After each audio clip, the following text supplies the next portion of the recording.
नमस्कार, स्वागत है आपका पढ़ा करो सुना करो में।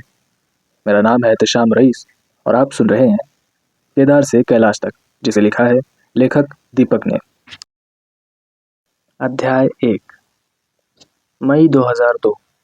सुबह के 4 बजे थे और मेरी ट्रेन ने रेंगते हुए देहरादून स्टेशन में प्रवेश किया। देहरादून की हवा ठंडी और छोटे शहर की खुशबू से भरी हुई थी। अभी हाल ही में उत्तर प्रदेश से काटकर उत्तराखंड राज्य बना था और देहरादून ओएनजीसी और रिसर्च संस्थानों के साये से बाहर निकलकर राजधानी के रूप में तब्दील हो रहा था। रिसर्च संसाधनों की महलनुमा पुरानी बिल्डिंग्स और कभी न खत्म होने वाले उनके हरे भरे कैंपस और ओएनजीसी के कर्मचारी और व्यापारियों के अलावा देहरादून में ऊपरी हिमालय जाने वाले पर्यटक होते थे, मसूरी जाने वाले हनीमून जोड़े होते थे, या फिर आईएमए के रंगरूट थे जो राजपुर रोड पर वेलहम की लड़कियों को आहें भरकर देखते थे, या फिर लड़कियां उन्हें आहें भरकर देखती थी। यह कहना मुश्किल था। देहरादून का रेलवे स्टेशन छोटा सा पुरानी बिल्डिंग का था जो ज़्यादा वक्त सोता रहता और तभी जागता था जब दिल्ली से या दिल्ली की ट्रेन आती जाती थी। उसी स्टेशन के परिसर में ही पर्वतीय बस डिपो था। मैं स्टेशन से बाहर निकलकर पर्वतीय बस डिपो की तरफ बढ़ा। बस डिपो की टिकट खिड़की खुल गई थी। कुछ बसें खड़ी हुई थी और उनमें कुछ अध जगह से मुसाफिर बैठे थे। अपना बैकपैक कंधे पर लादकर मैं टिकट खिड़की पर पहुंचा। कहाँ का टिकट चाहिए? टिकट बाबू ने पूछा। मेरे पास कोई जवाब नहीं था। कहाँ जा रहा हूँ? मैं एक नामदार सॉफ्टवेयर कंपनी में काम करता था और कुछ दिनों की छुट्टी ली थी। अपने कुछ दोस्तों के साथ मैंने ऋषिकेश से हरिद्वार तक गंगा नदी में रोमांचक रिवर राफ्टिंग का प्लान बनाया था। मेरे दोस्तों को मुझे 3 दिन के बाद मिलना था, इसलिए मैंने प्लान किया कि मैं अपने रोमांच को पहले बढ़ाता हूँ और दोस्तों से मिलने से पहले अकेले ही कुछ ट्रैकिंग करूँगा। मुझे कोई बहुत जोखिम वाली ट्रैकिंग नहीं करनी थी। मेरे पास कुछ उपकरण भी नहीं थे। ना मुझे कोई खास अनुभव ही था और ना ही कोई बड़ा ग्रुप था जिसके साथ मैं जाता। मैंने तो सिर्फ एक खूबसूरत ऊबड़ खाबड़ पहाड़ी रास्ते जिसके साथ में कल कल नदी बहती हो और नज़रों के सामने सुंदर वादियां हो, ऐसी कल्पना की थी। अब टिकट बाबू ने पूछा कहाँ जाना है, तो यह एहसास हुआ कि कोई मंजिल का नाम भी चाहिए। अब खिड़की पर खड़ा असमंजस में पड़ा मैं मंजिल का नाम ढूंढ रहा हूँ, सोच रहा हूँ, खुद से ही पूछ रहा हूँ, कहाँ जाना है राही? 3 टिकट केदारनाथ के लिए। एक आत्मविश्वास से भरी सुरीली आवाज मेरे पीछे से आई और एक चित्रकार जैसा पतला लंबी उंगलियों वाला हाथ कुछ नोट थामे और मुझे हल्का सा बगल धकेलते खिड़की में घुस गया। मैंने गर्दन घुमाई।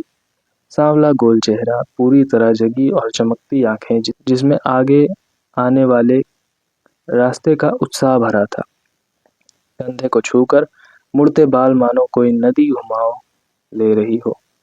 कंधे पर बड़ा चमड़े का बैग जिसमें रोजमर्रा की सारी छोटी बड़ी चीजें समा जाएं। जीन्स, कुर्ती, जैकेट और मफलर का देसी और विदेशी मिश्रण लिए वह अपनी यात्रा और मंजिल की उतनी ही पूर्णता जानकार थी जितना कि मैं अनजान और असमंजस में था। जिस वेग से वह आई उसी वेग से टिकट लेकर पलटी और बस की कतार में ओझल हो गई। सफर ही मंजिल है, मैं तो ये मानता था, लेकिन इस पल अचानक ही मुझे अपना सफर और मंजिल दोनों एक में ही मिलती लगी। बाहें उठाकर, होंठ घुमाकर एक हल्की सी मुस्कुराहट मेरे चेहरे पर आई। मैं तो सिर्फ रोमांच ढूंढ रहा था, यहाँ तो रोमांस भी है। केदारनाथ, 1 टिकट। मैं चहक कर बोला। कितना लंबा रास्ता है? मैंने पूछा। शाम तक पहुंच जाएगी बस। रास्ता साफ है। पहाड़ के रास्ते किलोमीटर में नहीं बल्कि घंटों में नापे जाते हैं। रोडवेज की बसें पूर्णतः लोकतांत्रिक होती हैं और उनमें कोई रिजर्वेशन नहीं होता। पहले आओ पहले पाओ, या फिर जिसकी लाठी उसकी भैंस। मुझे यह नियम ठीक से पता था और इसलिए जैसे ही मैंने टिकट लिया तुरंत ही बस में जाकर अपनी सीट ले लेना उचित समझा। रोडवेज की बसों के लिए एक बात और कहते हैं कि हॉर्न छोड़कर इनके सारे पुर्जे आवाज करते हैं, तो 12 घंटों की यात्रा के लिए एक अच्छी सीट लेना बहुत ज़रूरी था। मैंने एक खिड़की वाली सीट ढूंढी जो टूटी और फटी ना हो, जिसका शीशा पूरी तरह खुलता बंद होता हो और जो बस के बीच में हो क्योंकि आगे की सीटों पर इंजन की आवाज़ और जलते डीजल की बहुत गंध आती है और पीछे की सीटों पर बहुत झटके लगते हैं। मैंने एक ठीक सी सीट ढूंढी और उस पर अपना बैकपैक रख दिया। अब जब तक मैं छोड़ूं नहीं तब तक यह सीट मेरी है। लोकतंत्र की ताकत। मैंने मुंह घुमा के तीनों तरफ देखा। कुछ आधे सोए और कुछ पूरे सोए हुए यात्रियों से ज्यादातर सीटें भर चुकी थीं। हमारी रोडवेज की बसों में सामान की कोई अलग जगह नहीं होती, इसलिए सीट के नीचे की जगह भी भरी जा रही थी और कुछ सामान तो गलियारे में भी रखा हुआ था। मैंने भी अपना बैकपैक अपनी सीट के नीचे रख दिया और अपनी सीट पर बैठ गया। अब सिर्फ यह मन उम्मीद कर रहा था कि बगल की सीट पर कोई ऐसा बैठे कि सफर का मजा आ जाए। थोड़ी देर में ही एक बाबा जी ने माथे पे तिलक, लंबी जटाएं, दो बड़े बड़े थैलों के साथ आकर मेरी उम्मीदों पर पानी फेर दिया और बगल में बैठ गए। बाबा जी बाकी यात्रियों से अलग थे। साफ सुथरा कुर्ता, कड़क धोती, रंगदार मूछें और पूरी तरह से जगे हुए। ऐसा लगता था जैसे बाबा जी ठंडे पानी का स्नान करके अभी अभी आए हैं। कहाँ तक जा रहे हो बेटा? केदारनाथ, मैं बोला। अच्छा, मैं भी वहीं जा रहा हूँ। मेरी रही सही उम्मीद भी पानी पानी हो गई। अब इन्हें पूरे रास्ते सहना पड़ेगा। मैं पिछले 5 साल से हर साल जाता हूँ। वह फिर चहक के बोले, और तुम? मैं उनको बोलना चाहता था, कम ऑन बाबा जी, कुछ तो देखो। अभी मेरी उम्र सिर्फ 25 साल है और अभी अभी सॉफ्टवेयर कंपनी में पैसे कमाने चालू किए हैं। उन पैसों के साथ हर साल जाने के लिए मेरे पास बेहतर जगहें हैं, गोवा, बेंगलोर, बैंकॉक, शिमला। कुछ करने के लिए मेरे पास बेहतर चीजें हैं, मूवी, पब, मॉल, बाइक। मैंने केदारनाथ का नाम सुना है और जानता हूँ कि यह शिवजी का धाम है, बस इतना ही। और यहाँ भी मैं कोई बड़े धार्मिक मन से नहीं जा रहा, बल्कि 2 दिन काटने की रोमांचक उम्मीद से जा रहा था। और आप मेरे से पूछ रहे हो कि कितनी बार गए हो। ये कोई बेंगलोर का डाउनटाउन पब या बम्बई का डांस बार तो है नहीं कि हर शाम पहुंच जाऊं। पहली बार जा रहा हूं जी, मैं अनमने मन से बोला। मैं और ज्यादा बातचीत करने के मूड में नहीं था। क्या आप मेरा सामान और सीट देखेंगे तो मैं नीचे से पानी ले आऊं? मैं अपनी खाली बोतल उठा के बोला। बाबा जी ने मेरी खाली बोतल को ध्यान से देखा। रॉयल चैलेंजर का लेबल लगा हुआ था। ठीक है बेटा। मैं नीचे उतरा और एक चाय की दुकान जो थोड़ा हटके थी उस पर पहुंचा। एक चाय ली और एक सिगरेट जलाई। अगर आपको छोटा शहर पसंद है तो यह आनंद का क्षण है। पूर्व दिशा में अंधेरा मिट रहा था और भोर होने वाली थी। मेरे पास करने के लिए कुछ नहीं था। मन में कोई ऑफिस की खचखच नहीं थी, अनिश्चित और अनजान, लेकिन आशाजनक और रोमांचक यात्रा आगे थी। एक हाथ में सिगरेट और दूसरे हाथ में चाय लेकर देहरादून के बस स्टेशन पर खड़ा मैं सिगरेट के धुएं को चाय की भाप में मिलते हुए देख रहा था। मैं मन का खालीपन और उस समय की शांति का पूरा आनंद ले रहा था और मैं ये एहसास कर रहा था कि ये पल रोजमर्रा की जिंदगी में मिलना मुश्किल है। बस के तेज हॉर्न ने अचानक मेरा आनंद क्षण तोड़ा। ड्राइवर ने बस के हॉर्न को देर तक दबाकर अपने आने की घोषणा की। यह सभी यात्रियों को तुरंत वापस जाने के लिए सूचित करने का सबसे आसान तरीका था, क्योंकि बस चलने के लिए तैयार थी। मैंने जल्दी से दुकान के मटके से अपना पानी की बोतल भरा, चाय सिगरेट के पैसे दिए और बस की ओर कूच किया। मेरी तरह कुछ और यात्री भी थे और हम सब जल्दी से बस में चढ़ गए और अपनी अपनी सीट पे बैठ गए। ड्राइवर ने अपनी सीट के बगल में लगी शिवजी की फोटो के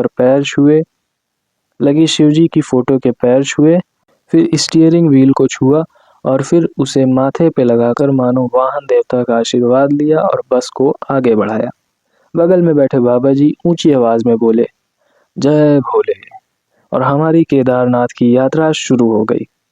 सुबह के समय शहर की सड़कें खाली थी और हम जल्द ही शहर की सीमा से बाहर निकल गए और पहाड़ दिखाई देने लगे। चौथाई खुली खिड़की से आ रही हवा ठंडी और कुरकुरी थी, जिसने मुझे लगभग तुरंत ही नींद में डाल दिया। रोडवेज की बस की गति और झटके और पहाड़ की सड़क के मोड़ और गड्ढे, इनके बीच आप अपने पूरे शरीर के साथ झूमते रहते हो। आप कभी भी पूरी तरह से सोए हुए नहीं होते हैं, लेकिन अपने आसपास के माहौल की जानकारी के लिए पर्याप्त रूप से जगह भी नहीं होते हैं। ये भारतीय बस और सड़क यात्रा की विशिष्टता है।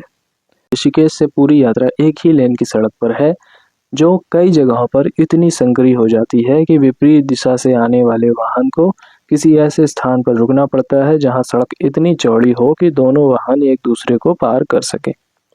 यात्रा की दूसरी निरंतर विशेषता यह है कि लगभग पूरी यात्रा में गंगा नदी आपके साथ बहती है। दरअसल देवप्रयाग से ऊपर नदी को गंगा नहीं कहा जाता। देवप्रयाग में अलकनंदा का सांवला और मटमैला पानी भागीरथी के सफेद और साफ पानी से मिलता है और यहाँ पहली बार दिव्य नदी का नाम गंगा पड़ता है। और यह पावन शहर नाश्ते के लिए हमारा पहला पड़ाव भी था। बस यहाँ 20 मिनट रुकेगी। बस के रुकने से पहले कंडक्टर ने घोषणा की।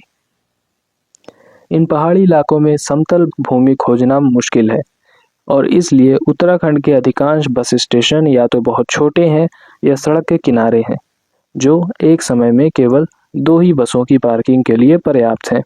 वहीं पर टैक्सी स्टैंड, निजी बस पार्किंग और कुछ नाश्ते और खाने की दुकानें भी साथ साथ ही होती हैं। नाश्ते के विकल्प आमतौर पर इन धामों और मंदिरों के शहरों में ही सीमित होते हैं। आप पराठा, पूरी भाजी, पकौड़े या दाल चावल में से कुछ भी चुन सकते हैं, जिन्हें लस्सी या चाय के साथ परोसा जाता है। मांसाहारी भोजन परोसना सख्त वर्जित है और ज़्यादातर जगहों पर अंडा भी नहीं पकाया जाता। पेप्सी और कोका कोला हर फूड और जनरल स्टोर में मिल रहे हैं। इन्हें या तो उन फ्रिज में रखा हुआ था जो ठंडा नहीं करते, या खुले में रखे थे और बाहर के मौसम के अनुसार ही ठंडे या गर्म थे। मैं एक कॉन्टिनेंटल नाश्ता पसंद करने वाला व्यक्ति था और ब्रेड ऑमलेट, कॉर्नफ्लेक्स, जूस और कभी-कभी सॉसेज पसंद करता था। लेकिन अभी काम चलाने के लिए मैंने दही के साथ पराठा मंगवाया और उसके परोसने का इंतज़ार करने लगा। मेरे सहयात्री बाबा जी आए और मेरे बगल में बैठ गए और अपने बैग से एक हिंदी अखबार का रोल निकाला, जिसमें रोटी सब्जी लिपटी हुई थी। जब उन्होंने अखबार के रोल से रोटी उठाई तो उसके नीचे एक बिकिनी पहने युवा अभिनेत्री की तस्वीर दिखाई दी। मैं उसे देखकर हल्का सा मुस्कुराया और उन्होंने बड़ी चतुराई से तस्वीर को अपनी हथेली से ढक दिया।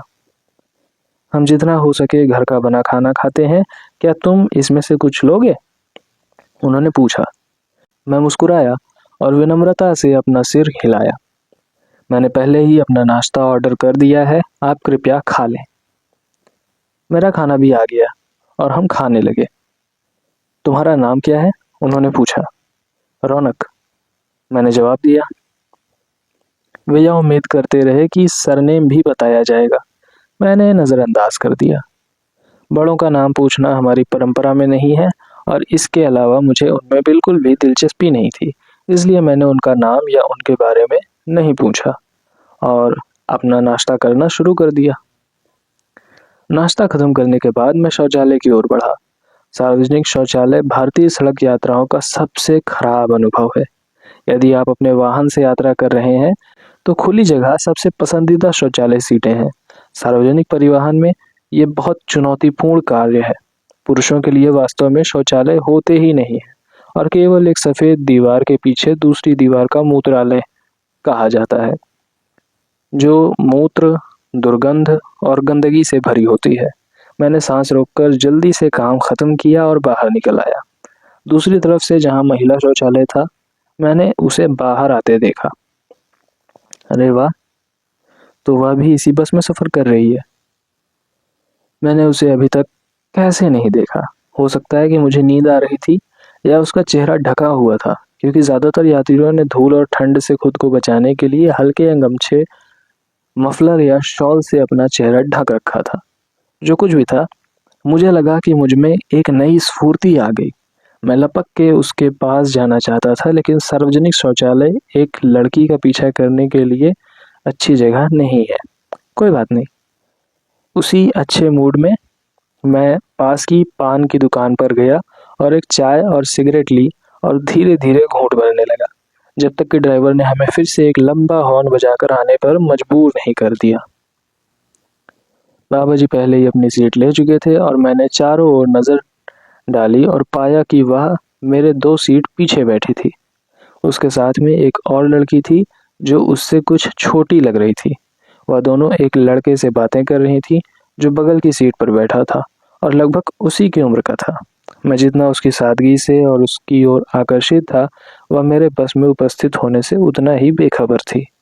5.9 फीट लंबा, गोरा, छरहरे बदन का मोहन सिंह प्लेस में सिलवाई गई 500 रुपए की जीन्स, जिस पर लेवाइस का लेबल लगा था, एडिडास के लेबल के साथ 90 रुपए की जनपथ पटरी बाजार से ली हुई टी शर्ट, मोनेस्ट्री मार्केट से खरीदे गए नाइकी के जूते पहने हुए, नोकिया 5110 नीला फोन पकड़े हुए मैं शायद बस में एकमात्र स्मार्ट सा शहरी लड़का था जिसकी उपस्थिति को इस तरह नजरअंदाज नहीं किया जाना चाहिए। स्वाभिमान पर बड़ी ठेस लग रही थी और मैं पहले शीशा देखने के लिए ड्राइवर सीट पर जाना चाहता था। फिर मैंने अपने पहनावे की खुद जांच की कि कहीं कुछ गड़बड़ तो नहीं। मुझे अपने बारे में कुछ भी असामान्य नहीं लगा। हैरान परेशान मैं अपनी सीट पर बैठ गया और फिर यात्रा फिर से शुरू हो गई। हिमालय की कभी न खत्म होने वाली टेढ़ी मेढ़ी सड़कें वाहन चालकों के लिए कठिन चुनौती थी। यूपी हिल रोडवेज की बसें नियमित लंबी रूट रोडवेज बसों की तुलना में लंबाई और चौड़ाई में छोटी होती हैं, क्योंकि कई जगहों पर सड़कें इतनी संकरी होती हैं कि 2 बसें एक दूसरे को पार नहीं कर सकती हैं। मैं वास्तव में इन बस चालकों की प्रशंसा करता हूं जो टूटी फूटी सड़कों पर हर दिन 8 से 10 घंटे से अधिक इन जर्जर बसों को खींचते हैं, बस स्टेशनों के विश्राम कक्षों में रात बिताते हैं, सार्वजनिक सुविधाओं का उपयोग करते हैं, सड़क के किनारे के ढाबों पर भोजन करते हैं और अधिकतम समय अपने घर से दूर बिताते हैं। एक युद्ध के मोर्चे पर जाने वाले सैनिक की तरह उनके परिवारजन भी उनकी सुरक्षित वापसी के लिए रोज प्रार्थना करते होंगे। ये चालक लोग अपने वेतन से कहीं ज्यादा वास्तव में जनसेवा कर रहे हैं। लगभग 2 घंटे के बाद हमारी बस रुद्रप्रयाग पहुंची, जो मार्ग में अगला प्रमुख शहर था। यह रुद्रप्रयाग है, जहाँ मंदाकिनी नदी अलकनंदा नदी से मिलती है।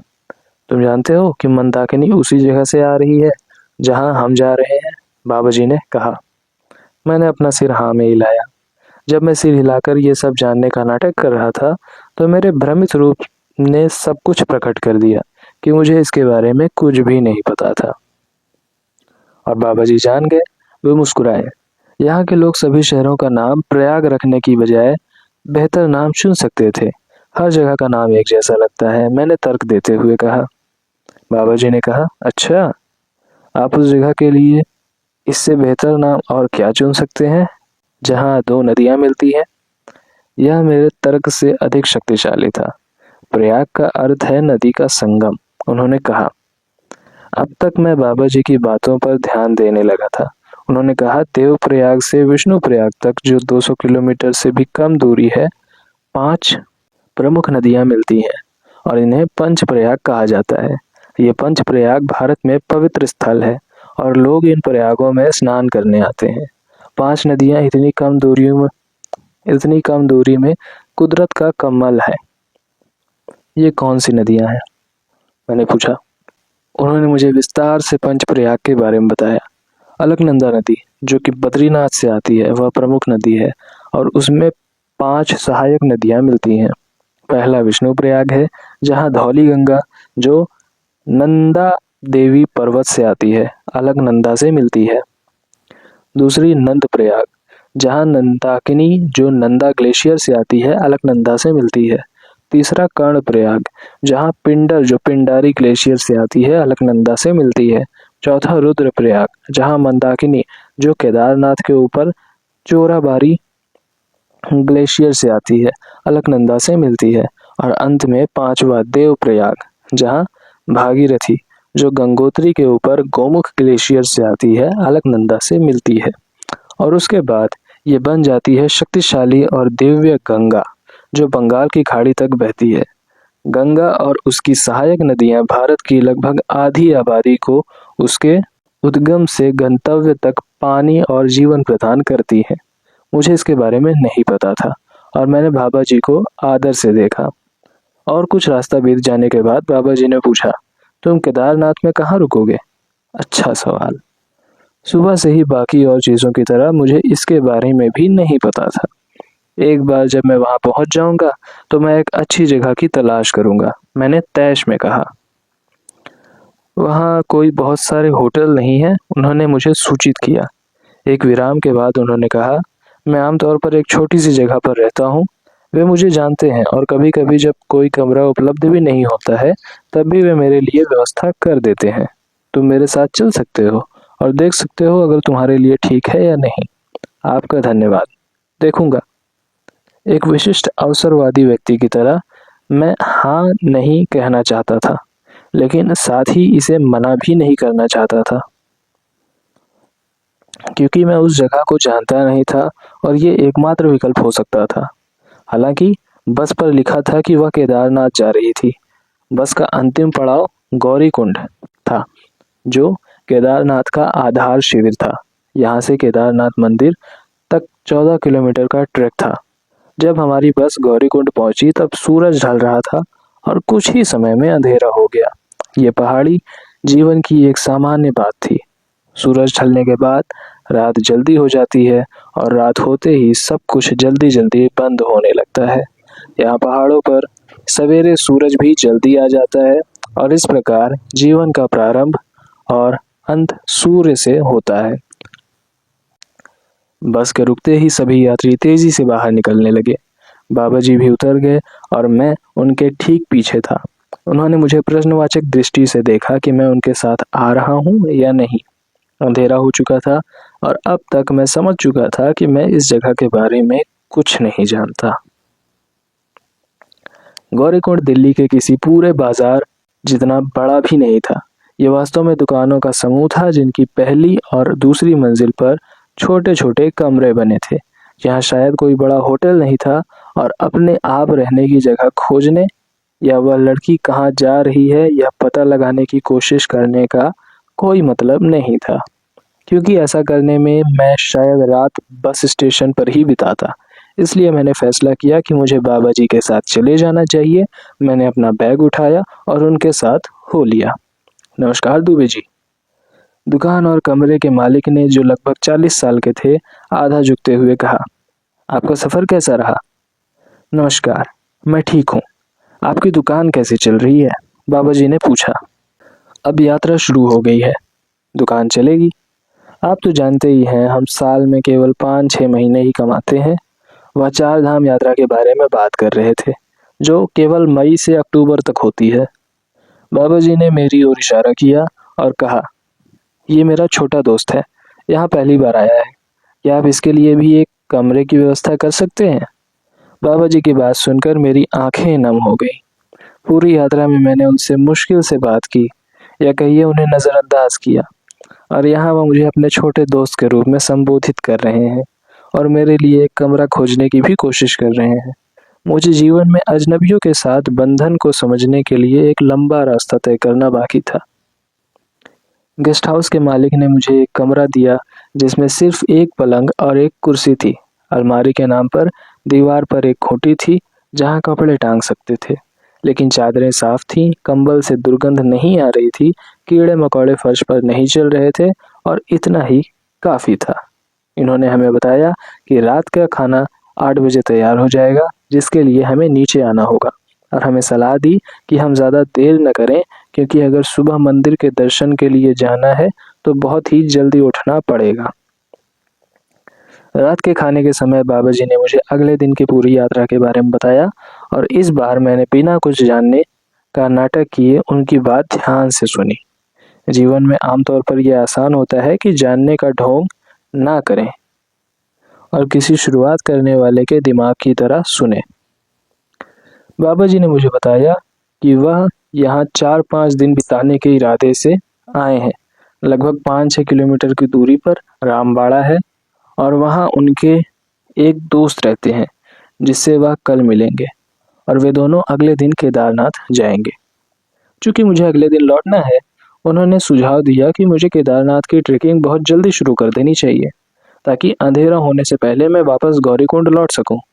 फिर उन्होंने प्यार से कहा, मुझे नहीं पता कि तुम मुझसे फिर कब मिलोगे, इसलिए हो सके तो केदारनाथ से लौटते समय रामबाड़ा में भटजी की मिठाई की दुकान के बारे में पूछना। हो सकता है कि हम एक बार और मिलें। मैंने उनकी बात ठीक से समझ ली। हम लोगों ने एक सादा दाल रोटी और सब्जी का भोजन किया और भोजन करने के बाद मैं अपने कमरे में सोने के लिए चला गया। बाबा जी और दुकान का मालिक वहीं बैठकर कुछ देर और गपशप करते रहे। अगली सुबह मैं 4 बजे उठा और शौच आदि के बाद बाबा जी के बताए रास्ते पर सीधे गर्म कुंड की ओर चल दिया। इस स्थान का नाम गौरी कुंड इसलिए पड़ा क्योंकि यहाँ पृथ्वी में एक छोटा सा छेद है जहाँ से पानी की गर्म धारा निकलती है। पूरा क्षेत्र चट्टानों से बना है और पानी एक छोटे से कुंड में जमा होता है जहाँ भक्त केदारनाथ मंदिर की यात्रा पर जाने से पहले सुबह स्नान करते हैं। पानी इतना गर्म था कि आप कुंड के अंदर नहीं उतर सकते और आपको इसे थोड़ी थोड़ी मात्रा में ही अपने शरीर पर डालना था, अन्यथा शरीर पर जलने के निशान पड़ जाएंगे। यहाँ का पानी आश्चर्यजनक रूप से ताज़ा और विशेष था और लगता है उसमें कुछ भोलेनाथ का प्रसाद भी मिला हुआ था, क्योंकि नहाने के बाद मेरी कल की पूरी थकान उतर गई। मैंने अपनी कल वाली जीन्स और एक साफ धुली हुई टी शर्ट पहनी, जैकेट डाला, जूते पहने, कंधे पे छोटा बैकपैक लटकाया जिसमें एक गोल्फ कैप, कोनिका कैमरा जिसमें फूजी की 36 शॉट की फिल्म बिल्कुल नई पड़ी हुई थी और एक अलग से थी, 4 पेंसिल सेल बैटरी, एक पानी की बोतल, 2 पार्ले के बिस्कुट के पैकेट के साथ मैं दिन भर की 28 किलोमीटर की यात्रा के लिए तैयार था। मैं पहली खुली चाय की दुकान पर गया और एक गर्म चाय ली। मैंने सोचा था कि मैं आज सिगरेट नहीं पीऊंगा, कम से कम ऊपर की यात्रा पर तो नहीं। मैंने अपना मोबाइल फ़ोन अपनी जेब से निकाला कि देखूं कि कहीं कोई एसएमएस तो नहीं आया। उन दिनों मोबाइल फ़ोन का उपयोग केवल कॉल और एसएमएस के लिए किया जाता था। मेरे मोबाइल की 2 बीप ने मुझे बताया कि नए एसएमएस थे जो कल रात आए होंगे और अब मेरे फ़ोन ऑन करने पर डिलीवर हो रहे हैं। राफ्टिंग के लिए मेरे साथ शामिल होने वाले मेरे दोस्त का संदेश था, रोनी, घर पर कुछ ज़रूरी काम है, मैं और रोहन नहीं आ पाएंगे, और loss, sorry, talk to you. ये एक झटका था। हम 6 में से 2 दोस्त रिवर राफ्टिंग के लिए हमारे साथ नहीं आ रहे थे। मैंने वापस लिखा, साले कुत्ते, दिस इज नॉट डन। मैं यहाँ से इससे ज़्यादा और कुछ नहीं कर सकता था और केवल ये सोचा कि बाकी लोग आ जाएं, नहीं तो हमारा बना बनाया प्लान चौपट हो जाएगा। मैं इन विचारों में था और मुश्किल से चाय की चुस्की लेना शुरू ही किया था कि एक लड़का मेरे पास आया और बोला, ये रेनकोट खरीद लो, ये केवल 10 रुपए में है। रेनकोट ना होकर ये वास्तव में एक लंबे हुड की प्लास्टिक की पन्नी थी जिसे सिर पर रखा जा सकता था। मैं हैरान रह गया और कहा, बारिश तो हो नहीं रही, मुझे इसकी ज़रूरत क्यों है? उसने कहा, शाम को वापस लौटते समय आपको इसकी ज़रूरत ज़रूर पड़ेगी। मुझे पक्का था कि वह बेचने की कोशिश कर रहा है, इसलिए मैंने वह नहीं खरीदा। मुझे यकीन नहीं था कि बारिश होगी और जब बारिश की कोई संभावना नहीं है तो मैं अपने कंधों पर अतिरिक्त बोझ क्यों ढोता फिरूं। मैंने वहां से चढ़ाई चालू कर दी जो ज़्यादा कठिन नहीं थी और कुछ समय बाद मैं उस जगह पर पहुंच गया जहां से बूढ़े और चलने में असमर्थ तीर्थयात्री टट्टू की पालकी लेते हैं जो उन्हें ऊपर ले जाती है और फिर उसी दिन वापस ले आती है। इन विश्वासघाती मार्गों पर चलने वाले टट्टू की पीठ पर बैठना बहुत आरामदायक नहीं है, लेकिन उनके लिए कोई दूसरा विकल्प नहीं था क्योंकि वे अपने दम पर अपने आप तो चल नहीं सकते थे। भारत में देवता या तो पहाड़ की चोटी पर बैठते हैं या किसी ऐसी जगह पर जो एक जटिल यात्रा होती है, और ज्यादातर लोग अपने बुढ़ापे में तीर्थ यात्रा के बारे में सोचते हैं। यह एक परस्पर विरोधी स्थिति है। जैसे जैसे व्यक्ति बूढ़ा होता जाता है, इन स्थानों की यात्रा करना और कठिन होता जाता है। मुझे तो लगता है कि यह चक्र बिल्कुल उल्टा होना चाहिए। अपने युवावस्था में उन्हें सभी तीर्थ स्थानों का दौरा करना चाहिए और उम्र बढ़ने के साथ जीवन का आनंद लेना चाहिए। ईश्वर एक दिन वह दिव्य शक्ति और प्रेरणा जरूर देंगे। क्या भगवान ने वास्तव में मेरी बात सुनी? क्या मेरे लिए कोई मेरी प्रेरणा और निरंतर साथी था, यह मुझे अगले 3 साल में पता चल जाएगा। जैसा मैंने सोचा था यह रास्ता वैसा ही था। मैं अपने ट्रैक के लिए पहाड़, एक बहती धारा, घास के मैदान, ऊंचे पेड़ और बहुत सारी प्राकृतिक सुंदरता चाहता था। और यहाँ मुझे यह सब एक फ्रेम में मिल रहा था। केदारनाथ जाने का रास्ता 3 से 5 फीट चौड़ी पगडंडी था, जो पहाड़ की ढलान को काट कर बनाई गई थी और जिसका इस्तेमाल पैदल चलने वाले, टट्टू, पालकी ढोने वाले, सामान ढोने वाले सभी लोग करते थे। नीचे घाटी में मंदाकिनी नदी बह रही थी और उसमें छोटी छोटी नदियां विलीन हो रही थी। घाटी के दूसरी ओर एक विशाल पर्वत श्रृंखला थी और अब वर्ष के इस समय में बर्फ पिघलने से घास और झाड़ियां निकलने लगी थी और ये इधर उधर बड़े पेड़ों के साथ हरे भरे आवरण की तरह लग रहा था। मौसम सुहावना था, हल्की हवा चल रही थी और सभी लोग केदारनाथ मंदिर की ओर जा रहे थे। बम बम भोले, जय भोले, ओम नमः शिवाय का लगातार शोर था। ऐसी स्थिति में आप चलते नहीं बल्कि ऐसे प्रवाहित होते हो जैसे कोई प्राकृतिक चुंबक आपको अपनी ओर खींच रहा हो। करीब 1.5 घंटे के बाद मैंने रामबाड़ा पार किया और बाबा जी को याद किया।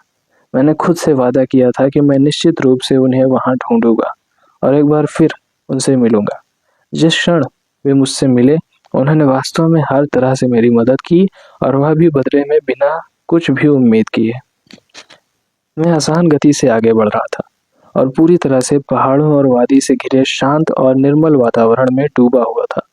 थोड़ा और आगे जाकर दिखा कि रास्ते को छोड़कर एक पगडंडी नीचे उतर रही है, जहाँ एक छोटी नदी थी और वहाँ कुछ भीड़ जमा थी। अगर आप सीधे रास्ते पर चलते रहें तो 50 कदम और आगे जाना पड़ेगा और वहाँ पर एक पुल बना हुआ था जिस पर से पालकी वाले बूढ़े तथा अन्य यात्री गुजर रहे थे। लेकिन उससे पहले एक छोटा रास्ता था जिस पर से टट्टू वाले और रोमांचकारी युवा यात्री जा रहे थे। यहाँ पर नदी मुश्किल से 10 फीट चौड़ी थी और नदी के ऊपर 2 पेड़ के तने एक साथ रखे हुए थे जो कि एक पतले से पुल का काम कर रहे थे। पानी इतना कम था कि टट्टू उसमें कदम रख सकता था और उसे पार कर सकता था, लेकिन पैदल चलने वालों के लिए वह पेड़ के तने का एक पुल ही एकमात्र विकल्प था और मैंने उसे वहां सबसे आगे खड़े देखा। वह लकड़ी के पुल पे चढ़ी, थोड़ी आगे बढ़ी, खुद को संतुलित किया उस पतले से पुल पर और फिर खड़ी हो गई। थोड़ा डर, थोड़ा अविश्वास, थोड़ा संयम, थोड़ी हिम्मत, उस चेहरे में ये सब कुछ मिला जुला सा था। मैंने देखा कि बस में उसके साथ जो लड़का और लड़की थे वे पुल पार कर चुके थे और पहले से ही दूसरी तरफ पहुंच चुके थे। लड़का दूसरी तरफ से कुछ चिल्लाया जो मुझे समझ में नहीं आया, लेकिन उसके हाथ के इशारों से अनुमान लगाया कि वह कह रहा है कि चलिए आओ, ये बहुत आसान है। उसके पीछे बाकी लोग भी कह रहे थे, चलो चलो, कोई डरने की बात नहीं है। क्या आपने दिल्ली की सड़कों पर ट्रैफिक के व्यस्त घंटों में देखा है? अगर किसी की कार ट्रैफिक लाइट पर बंद हो जाती है तो कार के पीछे के ड्राइवर इतनी जोर से और लगातार हॉर्न बजाते हैं कि रुकी हुई कार का ड्राइवर इतना घबरा जाता है कि वह होश खो बैठता है और कार तुरंत शुरू नहीं होती। इस समय वह बिल्कुल उसी स्थिति में थी। बिना दबाव के वह आसानी से पुल पार कर लेती, लेकिन इतनी घूरती आंखों और लोगों के आगे बढ़ने के दबाव के बीच उसके पैर जैसे जाम से हो गए। अपने शुरुआती वर्षों से मैं एक प्राकृतिक एथलीट था। मैं दौड़ता था, तैरता था, कूदता था और नियमित रूप से साहसिक गतिविधियों में भाग लेता था। मैं आगे बढ़ा और आसानी से लकड़ी के पुल के किनारे लगे पत्थरों पर कदम रखा और बिना किसी प्रयास के लकड़ी के पुल पर चढ़कर उसके आगे आ गया। मैं वहीं रुक गया और थोड़ा सा उसकी ओर मुड़ा। मेरी बाँह उसकी ओर बढ़ने को तैयार थी। मुझे अपने आगे देखते हुए तुरंत बोली, प्लीज हेल्प मी, और अपना हाथ बढ़ाया। मैंने उसकी कोमल हथेली को अपनी कठोर उंगलियों से पकड़ लिया और कुछ ही कदमों में हम दोनों ने पुल पार कर लिया। वह आत्मविश्वास से चली और इससे मेरे विश्वास की पुष्टि हुई कि अगर दूसरों का दबाव उस पर नहीं होता तो वह निश्चित रूप से इसे अपने आप पार कर लेती। Thank you, because of you I could cross the bridge. धन्यवाद, आपकी वजह से मैं पुल पार कर पाई। उसने मुस्कुराते हुए कहा, आपकी वजह से मैं यह पूरी यात्रा कर रहा हूँ। मैं बदले में कहना चाहता था, no problems, you are welcome. कोई बात नहीं, आपका स्वागत है। लेकिन बस इतना ही कह पाया। और सोचो, आप ऐसे पुलों पर रुकती रहो और मुझे हर बार हाथ पकड़ने का मौका देती रहो। उसने इधर उधर देखा और पूछा, आर यू ट्रेवलिंग अलोन? क्या आप अकेले यात्रा कर रहे हैं? नहीं, बिल्कुल नहीं, आप देहरादून बस स्टेशन में मेरे साथ हैं। मैं जवाब देना चाहता था, लेकिन फिर से सिर्फ कह पाया, हाँ बिल्कुल। उस समय तक हम उसके साथियों के पास पहुंचे और उसने कहा, these are my friends. Hello. मैंने उनकी तरफ देखा और मुस्कुरा के बोला। वे दोनों बदले में मुस्कुराए और हेलो का जवाब हेलो में दिया। सी यू, थैंक्स अगेन। फिर मिलेंगे, एक बार और धन्यवाद, उसने कहा और अपने दोस्तों के साथ आगे चलने लगी। मैंने कुछ देर इंतजार किया। दिल तेजी से धड़क रहा था और अनिश्चित था कि आगे क्या करूं। उसका नाम कैसे जानूं, अपना नाम कैसे बताऊं, उसके या उनके साथ कैसे चलूं। मेरे पास कोई जवाब नहीं था और थोड़ी देर बाद मैं फिर से दिव्य मंदिर की ओर चलने लगा, फिर अकेले, लेकिन इस बार मन में एक हल्की सी गुदगुदी लिए हुए। कुछ ही घंटों की पैदल यात्रा के बाद मैं केदारनाथ मंदिर से पहले बने घरों और दुकानों के जमघट में पहुंच गया। यह तीर्थ यात्रियों, दुकानदारों, टट्टू मालिकों और स्थानीय प्रशासन के लोगों की एक छोटी लेकिन घनी आबादी वाली बस्ती थी। यह स्थान तीर्थयात्रियों की बड़ी भीड़ को संभालने के लिए पर्याप्त नहीं था, क्योंकि सुविधाएं सीमित थी। एक माचिस से लेकर गैस सिलेंडर तक सारा खाने पीने का सामान और रोजमर्रा की जरूरत की चीजें नीचे हरिद्वार या देहरादून से बस या मिनी ट्रक में गौरीकुंड तक आती थी और वहां से टट्टू या कुली द्वारा केदारनाथ पहुंचती थी। समुद्र तल से 3000 मीटर से ऊपर होने के कारण यह स्थान काफी ठंड भी था और इसलिए अधिकांश तीर्थयात्री गौरीकुंड में रहना पसंद करते हैं। सुबह देर से यहाँ पहुँचते हैं, दर्शन पूरा करते हैं और देर दोपहर तक वापस लौट जाते हैं। बस्ती को पार करने के बाद मंदिर तक पहुँचने के लिए और पैदल चलना पड़ता है, इसलिए बिना रुके मैंने सीधे मंदिर की ओर अपनी यात्रा जारी रखी। वैसे तो मंदिर कुछ दूर से दिखाई दे रहा था, लेकिन जब मैं इसकी सीढ़ियों पर पहुंचा तो प्रार्थना, भक्ति और छोटेपन के एहसास की मिश्रित विस्मय भावना ने मुझे बंदी बना लिया। जैसे अनेक पुराणों और चित्रों में शिव का वर्णन है, जहाँ वे एक हाथ में त्रिशूल और दूसरे हाथ कमर पर रखे दोनों पैरों को जमा के मजबूती से खड़े हैं और गंगा उनके सिर पे गिर रही है। वैसे ही यह मंदिर भी अकेला दृढ़ता से खड़ा था और उसके आसपास के पहाड़ जैसे मंदिर को उसकी शक्ति और वीरता के लिए नमन कर रहे हों। मंदिर पुराने पत्थरों से बना था, जिसकी बाहरी दिखाई देने वाली दीवारों पर बहुत कम या कोई सजावट नहीं थी। इसे सामने की ओर एक झोपड़ी की तरह बनाया गया था, जिसके पीछे एक गर्भगृह था, जैसे कोई योगी शीर्ष उठाए पालथी मार के बैठे हों। पूरी संरचना पत्थरों से बने चबूतरे पर खड़ी थी, जो जमीनी स्तर से 8-10 सीढ़ियों की ऊंचाई पर था। यदि पत्थर बोल सकते तो उन्होंने हमें बताया होता कि वे समय और अनगिनत सर्दियों, बर्फबारियों, बारिश, प्राकृतिक आपदाओं के साक्षी हैं, जो उन्होंने चुपचाप देखे हैं। वे रईसों, राजाओं, नेताओं और बेशुमार तीर्थयात्रियों की यात्राओं को याद कर सकते थे, जो हर साल भोले बाबा का आशीर्वाद लेने के लिए इस स्थान पर उमड़ पड़ते हैं।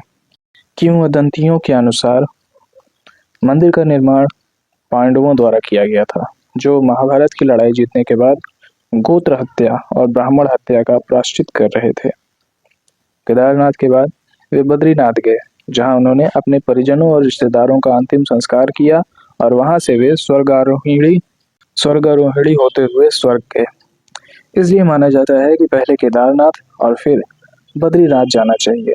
यह भी माना जाता है कि यदि बद्रीनाथ में किसी व्यक्ति का अंतिम संस्कार किया जाता है तो उसे मोक्ष की प्राप्ति होती है और वह जीवन और मृत्यु के चक्र से मुक्त हो जाता है। इसी जगह की पूरी रचना शिव परिवार के गठन के समान थी, जिसे मैंने कई शिव मंदिरों में देखा था। बीच में एक लिंग होता है और 3 तरफ पार्वती, गणेश और कार्तिक होते हैं और चौथी तरफ एक छोटा सा रास्ता होता है, जिससे भगवान पर चढ़ाया गया पानी दूध बहता हुआ। इसी प्रकार केदारनाथ बीच में लिंग की तरह खड़े थे और पीछे और दोनों तरफ पार्वती, गणेश और कार्तिक की तरह पहाड़ खड़े थे और सामने की ओर से नदी बह रही थी। शायद गौरीकुंड नंदी बाबा की तरह था जो बाहर बैठे दूर से इस नज़ारे को देख रहे थे। मेरी ट्रैकर भावना विलुप्त हो गई और एक भक्ति भाव अचानक कहीं से जगी। हिंदू धर्म में ये कहा गया है कि कोई भी भगवान के दर्शन नहीं कर सकता जब तक कि खुद भगवान उसे नहीं बुलाते। देहरादून में मुझे इतने शक्तिशाली मंदिर के अस्तित्व के बारे में पता नहीं था और किसी चमत्कार से भगवान ने मुझे बुलाया और यहाँ मैं हिंदू धर्म के सबसे प्रतिष्ठित, शक्तिशाली और मांग वाले मंदिरों में से एक के चरणों में था। ऐसा भी कहा जाता है कि भगवान स्वयं भक्ति की सहायता के लिए नहीं आते, बल्कि अपने संदेशवाहक भक्त के माध्यम से कार्य करवाते हैं। मैंने सोचा कि कितनी ताकत से, लेकिन अदृश्य रूप से उस लड़की ने मुझे शिव की ओर खींचा और मेरे यहाँ होने में उसकी भूमिका थी। मेरी किस्मत में क्या है? मैं मुस्कुराया। मैंने अपने जूते उतारे, हाथ धोए और पत्थर के चबूतरे की सीढ़ियों पर चढ़ गया। मंदिर के अंदर भक्तों की भीड़ उमड़ रही थी और मैं भी उनमें शामिल हो गया।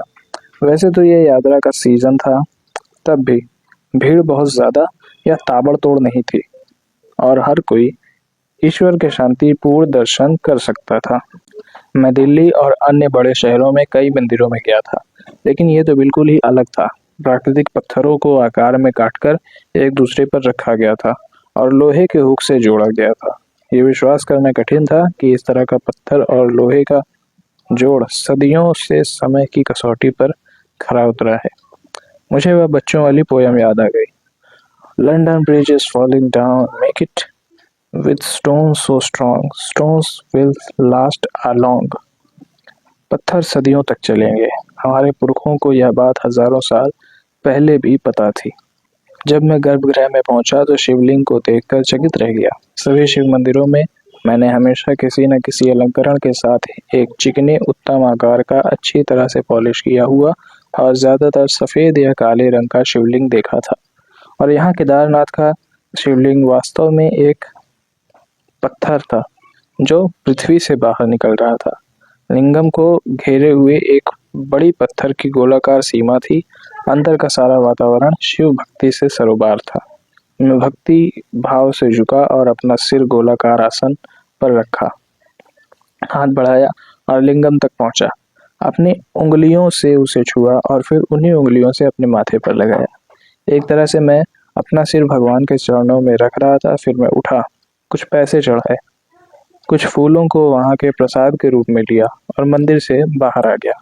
अधिकांश भक्तों के लिए केदारनाथ तक पहुंचने के लिए यह एक लंबा और कठिन ट्रैक है, लेकिन वे सभी उस शिवलिंग के दर्शन मात्र से मिलने वाले आनंद के एक छोटे से क्षण के लिए इसे खुशी खुशी करते हैं।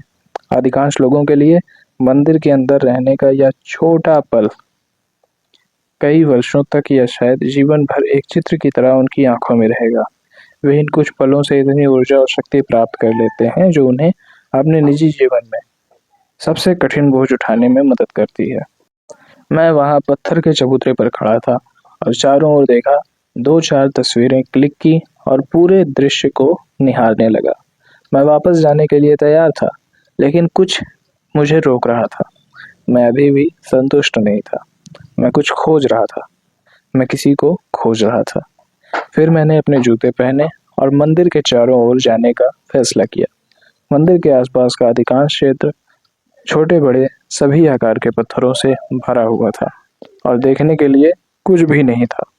मैं सामने वापस आया, मंदिर की ओर घूमा, कुछ कदम पीछे गया और मंदिर को फिर से टकटकी लगाकर देखने लगा। मैं मंदिर की छवि को अपनी आंखों के माध्यम से अपने मस्तिष्क में स्थायी रूप से छाप रहा था। एक भावपूर्ण श्रद्धा के बाद मैंने वापस गौरीकुंड की यात्रा शुरू कर दी। मैंने सुबह शुरुआत जल्दी की थी और अब दोपहर होने वाली थी। मैंने 2 कप चाय के साथ कुछ हल्का नाश्ता किया था, इसलिए मुझे ज़्यादा भूख नहीं लग रही थी। मैं पास की दुकान में गया, खूब जमकर पानी पिया, एक चाय और एक रस्क लिया और रामबाड़ा में भट्ट जी की दुकान पहुंचने तक के लिए मेरा पेट पर्याप्त रूप से भरा हुआ था। मैं रामबाड़ा से लगभग 30 से 45 मिनट की दूरी पर था जब सूरज और बादल के बीच लुका छिपी का खेल शुरू हुआ और जल्द ही पूरे आसमान में बादल छा गए। मुझे वह लड़का याद आया जो सुबह सुबह मुझे रेन कोट बेच रहा था और उसने कहा था कि वापस आते हुए मुझे इसकी आवश्यकता पड़ेगी। ये पहाड़ों की एक नियमित विशेषता है, जहाँ दिन की धूप बर्फ को पिघलाती है, वाष्पीकरण होता है, बादल बनते हैं और शाम तक हल्की बूंदाबांदी आपका स्वागत करती है। मैं मुस्कुराया और सोचा कि वह लड़का केवल बेचने की कोशिश नहीं कर रहा है, वह बेच तो रहा था लेकिन आपकी मदद भी कर रहा था। एक हल्का सा लहरा बूंदाबांदी का आया, लेकिन जितनी जल्दी आया उतनी जल्दी चला भी गया और मैं बिना कुछ खास भीगे हुए रामबाड़ा पहुंच गया। भटजी की दुकान खोजने में कोई दिक्कत नहीं हुई, क्योंकि ये कोई बड़ी जगह नहीं थी जहां कोई या कुछ भी खो जाए। मूल रूप से यह एक सड़क थी जिस पर सभी दुकानें स्थित थी। यह दुकान एक मिठाई और जलपान खाने की दुकान थी, जिसमें एक तरफ कांच से सज्जित लकड़ी का शोकेस था जिसमें मिठाइयाँ रखी हुई थी, और दूसरी तरफ बैठने की जगह थी जहाँ चार चार प्लास्टिक की कुर्सियों वाली दो मेजें रखी हुई थी। कैश काउंटर के पीछे मालिक बैठे थे और उनके बगल में बाबा जी बैठे थे। उस व्यक्ति और नकदी से उनकी निकटता ने मुझे बताया कि बाबा जी वास्तव में इस व्यक्ति के करीब जनों में से एक थे।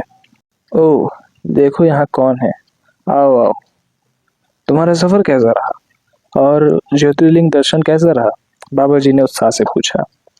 मुझे ज्योतिर्लिंग क्या है समझ में नहीं आया, लेकिन ज्यादा कुछ नहीं पूछा और जवाब दिया, अच्छा था, भीड़ नहीं थी और मेरे दर्शन अच्छे हुए। तुम भाग्यशाली हो कि भोलेनाथ ने तुमको बुलाया और तुमको इतने आनंद में दर्शन हुए। उन्होंने कहा, कभी कभी इतनी भीड़ हो जाती है कि लोगों को दर्शन के लिए घंटों इंतजार करना पड़ता है। फिर उन्होंने मुझे अपनी यात्रा के बारे में बताया कि कैसे उन्होंने दिन में बाद में शुरुआत की और धीरे धीरे चलते हुए वे लगभग 2 घंटे पहले ही यहाँ पहुँचे और वह अपने दोस्त के लिए कुछ बहुत ज़रूरी सामान लाए थे और उन्होंने फिर से अपने छोटे दोस्त के रूप में मुझे उनसे मिलवाया। बाबा जी मुझ पर स्नेह करते थे और मुझे अच्छा लगा। तुम्हें भूख लगी होगी, उन्होंने अचानक कहा, यहाँ कुछ ले लो, ये पूरे रामबाड़ा में सबसे अच्छी दुकान है, गोभी पराठा यहाँ सबसे अच्छा है। अब तक मैं भूखा था और इधर उधर देखने लगा। एक टेबल पर 2 लोग बैठे थे और दूसरी टेबल खाली थी। मैं फौरन जाकर एक कुर्सी पर बैठ गया, एक कोका कोला मंगाई और अपने खाने के आने का इंतजार करने लगा। तभी मैंने देखा कि वे तीनों दुकान में प्रवेश कर रहे हैं। सुबह की छोटी सी मुलाकात में मुझे उसे ठीक से देखने का अवसर नहीं मिला जो अब मेरे पास था।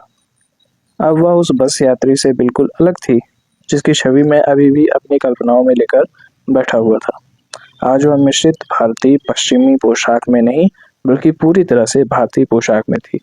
उन्होंने लाल रंग का कुर्ता पहना था जो सिर्फ गर्दन के ऊपर और कमर के नीचे दिख रहा था। उसके ऊपर उसने एक मोटी सर्दियों की जैकेट पहनी थी जो न केवल बाहों और पूरे धड़ को बल्कि शरीर के कर्व, स्त्री आकृति और आकर्षण को भी ढकती थी।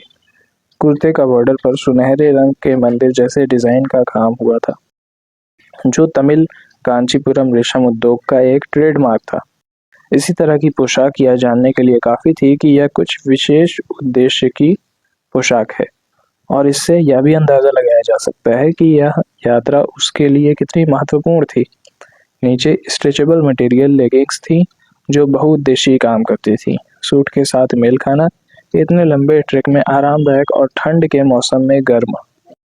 उसने लंबे ट्रैक के लिए अपने बालों को बांध लिया था, लेकिन अब जब ट्रैक खत्म होने को था तो बाल भी पास की मंदाकिनी नदी की तरह मुक्त बहना चाह रहे थे और बालों की कुछ लटें उसकी आंखों और माथे पर गिर रही थी। माथे पर छोटी बिंदी और केदारनाथ मंदिर में लगा हल्दी कुमकुम टीका था।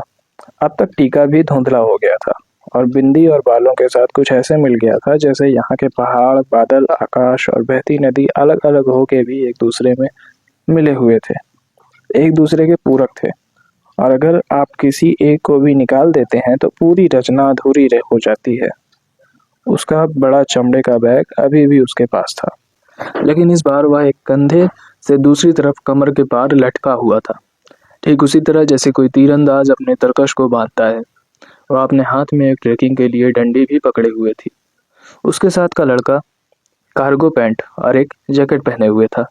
वह बटुए, मोबाइल, मंदिर के प्रसाद और अन्य सामान, जिसे बताना मुश्किल था, भरकर कार्गो पैंट की जेब का पूरा इस्तेमाल कर रहा था। उसके पास भी एक बैकपैक था जैसा मैं ले जा रहा था। उसने अपनी जैकेट को पूरी तरह से गर्दन तक जिप किया था। दूसरी लड़की ने काले रंग की डेनिम जीन्स और पूरे गले में मोटी ऊनी टी शर्ट पहनी हुई थी जो उसकी ठुड्डी को छू रही थी और इसमें सामने दो बड़ी जेबें थी। ये वह टी शर्ट है जिसे लड़के और लड़कियां दिसंबर महीने की रात में कनॉट प्लेस में घूमते समय एक हाथ में आइसक्रीम कोन और दूसरे हाथ में सामने की जेब में रखते हैं। उसके पास कोई पर्स या बैग नहीं था, जैसे वह राजकुमारी थी और ये दोनों उसकी नौकरानियां थी। हमारी नजरें मिली और ये मेरे लिए एक जीवंत पल था। ऐसा कहा जाता है कि दिल से दिल के तार मिल जाते हैं। आंखों की चमक ने जुबान जितना कुछ कर सकती थी उससे कहीं ज्यादा कह दिया। चेहरे का सुकून उस बच्चे की तरह था जो भीड़ में खो जाता है और अचानक अपनी माँ को देखता है। उस समय बच्चा और भी जोर से रोता है, लेकिन इस बार किसी डर से नहीं, बल्कि इसलिए कि वह सुरक्षित हाथों में है। चेहरे पर संतुष्टि एक तबला वादक की तरह थी जो प्रदर्शन से पहले अपने वाद्य यंत्र को ठोकता है और समायोजित करता रहता है, और अचानक एक दस्तक के साथ उसे अपनी धुन मिल जाती है और उसे विश्वास हो जाता है कि अब वह वास्तव में शाम के प्रदर्शन के लिए तैयार है। मेरा अंतर्मन मुझे बता रहा था कि मैं सुरक्षित हाथों में हूँ और मेरी ट्यूनिंग अब सही है और यह मेरे लिए एक लंबी यात्रा की शुरुआत है। उन्होंने दोनों मेज़ों को देखा और कोई खाली नहीं मिली। वह मेरे पास आई, परिचित की तरह मुस्कुराई और पूछा, can we share your table? Sure, of course, please sit. How was your journey and Darshan? हाँ बिल्कुल, कृपया बैठिए। कैसा रहा आपका सफ़र और दर्शन? मैंने बातचीत शुरू करते हुए पूछा। वो खाली कुर्सियों पर बैठ गए। हाँ, बहुत अच्छा था। हमने अच्छे दर्शन किए और मंदिर के अंदर पूजा भी की, उसने कहा। उसका उच्चारण ठेठ दक्षिण भारतीय था। ओके, अच्छा है। आप सब कहाँ से हैं? मैंने पूछा। तमिलनाडु। ओके, तो आप मद्रास से हैं? मैंने कहा। स्टूपिड ऑफ मी, क्योंकि मेरी बात सुनकर वे सिर्फ झूठा मुस्कुरा दिए और इसने मुझे बताया कि उन्हें यह टिप्पणी पसंद नहीं आई। असल में मद्रास तमिलनाडु की राजधानी थी और इसका नाम बदलकर चेन्नई कर दिया गया था। अब पूरे राज्य को उसके एक पुराने अप्रचलित शहर के नाम से पुकारना कोई ऐसी चीज नहीं थी जिसे कोई भी व्यक्ति जो अपने राज्य से प्यार करता है पसंद करेगा। हम उत्तर भारतीयों में दक्षिण भारत के बारे में ज्ञान की अजीब कमी, और नागपुर के नीचे हर जगह मद्रास थी और हर कोई मद्रासी था। मुझे आने वाले वर्षों में एहसास होगा कि दक्षिण भारत के 4 राज्य कितने समृद्ध और विविध हैं, और एक तरह से अधिकांश उत्तर भारतीयों के लिए उन्हें अच्छी तरह से न जानना शर्म की बात है। मैंने जल्दी से विषय बदल दिया। केदारनाथ दर्शन के लिए आप सभी काफ़ी बड़ी दूरी की यात्रा कर रहे हैं, कोई विशेष कारण? मैं अपने घर के 10 किलोमीटर के दायरे से आगे किसी मंदिर में नहीं गया था और यहाँ वे 2000 किलोमीटर से अधिक की यात्रा कर रहे हैं, तो एक तरह से मेरी जिज्ञासा काफ़ी वास्तविक थी। केदारनाथ ज्योतिर्लिंग के दर्शन करने का कोई दूसरा छोटा रास्ता नहीं है। आप ज्योतिर्लिंग के बारे में तो जानते ही होंगे, उसने पूछा। मैं इस वक्त वास्तव में बाबा जी का आभारी महसूस कर रहा था, क्योंकि सिर्फ 5 मिनट पहले उन्होंने यही ज्योतिर्लिंग शब्द कहा था। हालांकि मुझे इसके बारे में कोई जानकारी नहीं थी, लेकिन फिर से यह दिखाने के लिए कि मैं सब कुछ जानता हूँ, मैंने कहा, हाँ मुझे पता है। केदारनाथ, अमरनाथ आदि। अमरनाथ ज्योतिर्लिंग नहीं है, उसने अपने चेहरे पर एक शरारती मुस्कान के साथ कहा। शिट शिट शिट, मैं चिल्लाना चाहता था। मैंने अपना मुंह क्यों खोला और खुद को मूर्ख साबित कर दिया। सीधे सीधे बोल देता कि नहीं पता तो मेरा क्या चला जाता। मैंने खुद से वादा किया कि मैं ज्योतिर्लिंग के बारे में सब कुछ जानूंगा, भले ही इसके लिए कोई किताब खरीदना और पढ़ना ही क्यों ना पड़े। मैं चुपके चुपके फिल्म के नायक की तरह था, जिसे अपने पसंद की लड़की के विषय के बारे में कुछ भी नहीं पता था, इसलिए वह रात में पहले खुद पढ़ता है ताकि वह उसे सुबह पढ़ा सके।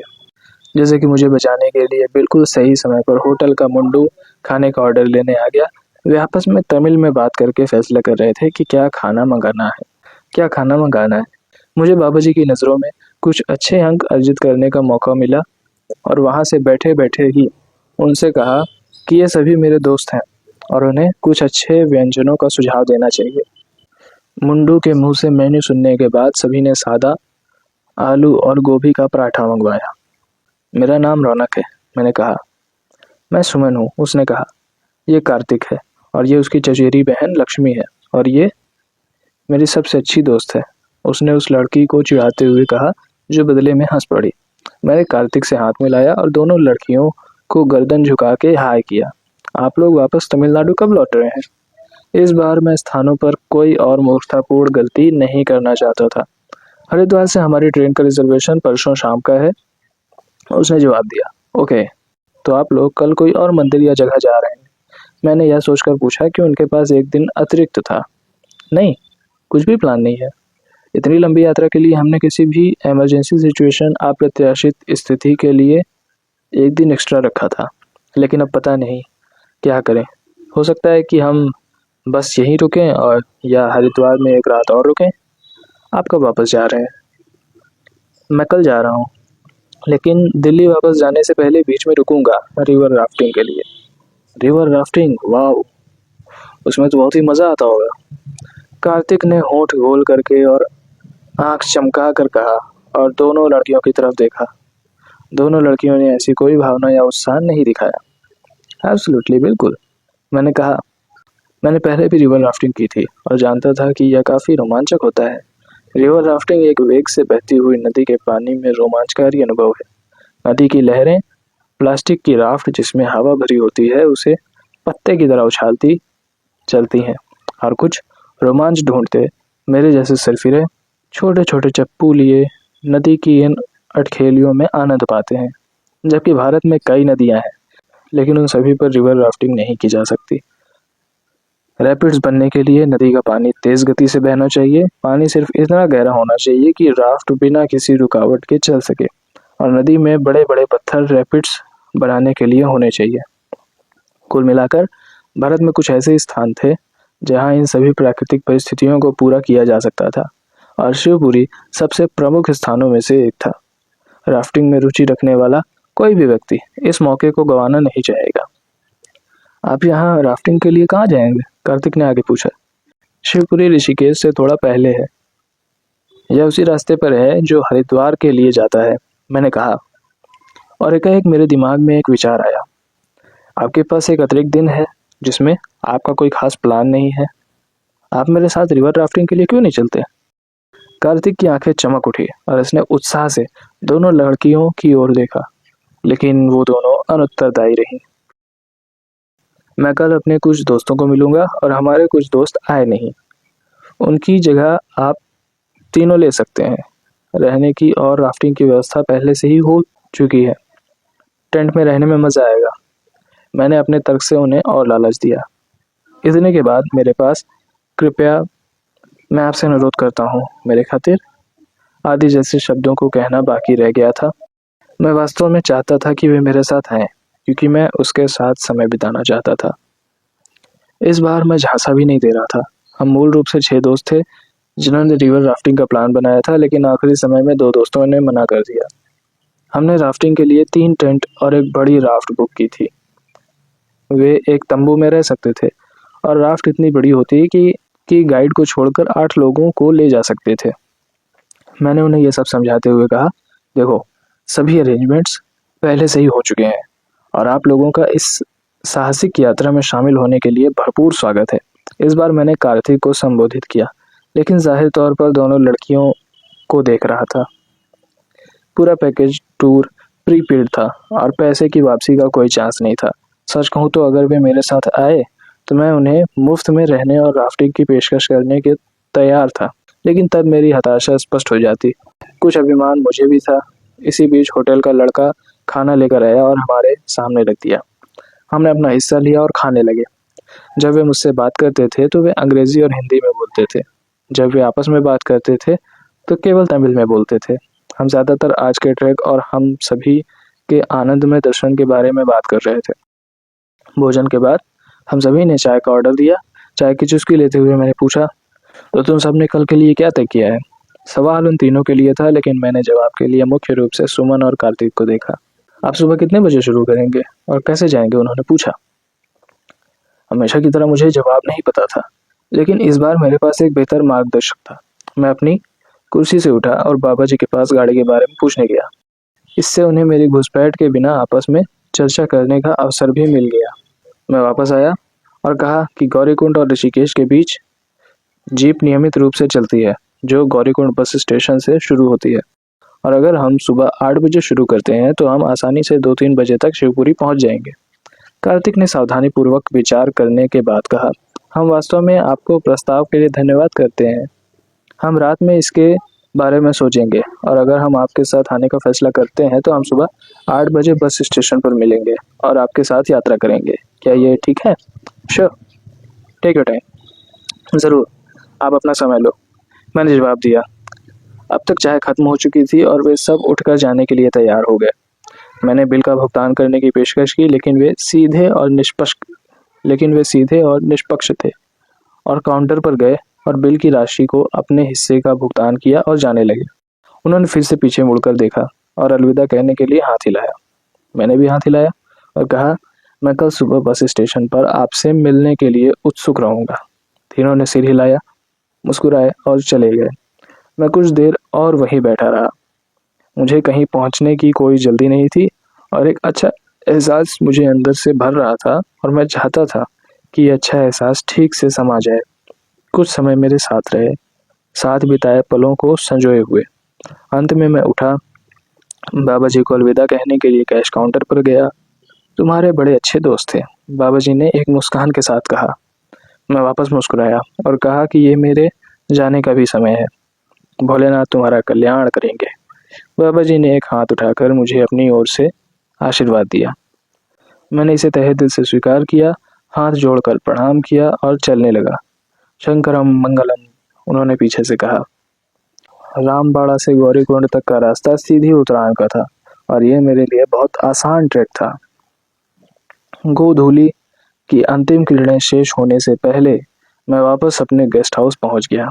मैं आराम करने के बजाय सबसे पहले गौरीकुंड में नज़दीकी एसटीडी बूथ पर गया। वैसे तो हम सभी मोबाइल रखते थे, लेकिन रोमिंग पर दूसरे शहर में आउटगोइंग कॉल करने के लिए अपने मोबाइल फ़ोन का उपयोग करना बहुत महंगा पड़ता था। कॉल करने के लिए बीएसएनएल फोन एसटीडी बूथ का उपयोग करना हमेशा सस्ता पड़ता था। कॉल शुल्क का निर्धारण उस दूरी से किया जाता था जहां से कॉल की गई थी और जहां कॉल प्राप्त हुई है। जैसे दिल्ली से कोलकाता की कॉल दिल्ली से लखनऊ की तुलना में महंगी होगी, उसी तरह दिन में कॉल करना रात में कॉल करने से महंगा था। इन बूथों में डिजिटल पैनल भी लगे होते थे जो पल्स और पैसे दोनों दिखाते थे। मेरे जैसे ज़्यादातर लोगों के लिए जब उनका मुंह फ़ोन पर सारी बातें कर रहा होता था, तब उनकी आंखें एकाग्रता और भावनाएं डिस्प्ले पैनल पर टिकी होती थी कि कितने पैसे बढ़ते जा रहे हैं। मेरे दोस्त सुबह शताब्दी ट्रेन से यात्रा करेंगे और मैं यह सुनिश्चित करना चाहता था कि वे उन दोनों मित्रों के स्थान पर जो अब इस यात्रा के लिए नहीं आ रहे हैं, किसी और को नहीं लाएंगे। मैंने तीसरे को फ़ोन किया। जेनी और मोटू क्यों नहीं आ रहे हैं? उनके घर पर कुछ काम है। तो उनके टेंट का क्या होगा? होगा क्या, सारा पैसा पानी में। सुन, किसी और को मत लाइयो, उनकी जगह यहाँ मुझे कुछ बंदे मिले हैं उनकी जगह लेने के लिए। बढ़िया है, पैसे तो देंगे ना? हाँ देंगे बे। Lovely, well done.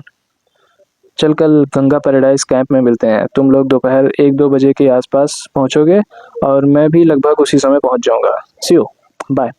तेरी ट्रैकिंग कैसी थी? अबे चू, मैं एसटीडी पर फुल रेट में बात कर रहा हूँ। बिल मेरा या तेरा बाप नहीं देगा। कल मिलने पर बताता हूँ, बाय। मैंने फ़ोन काट दिया। सबकी अलग अलग चिंताएं थी। मेरा दोस्त अधिक चिंतित था कि क्या वे पैसे देंगे और क्या कैंसिलेशन के पैसे बचेंगे।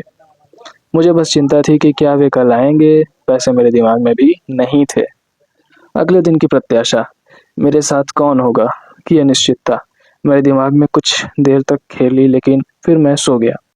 शायद ये दिन की थकान थी या उस ट्रिक को करने की संतोष था जो मैं करना चाहता था, या भगवान के गौरवशाली दर्शन। पूरी आत्मा और शरीर में आराम था।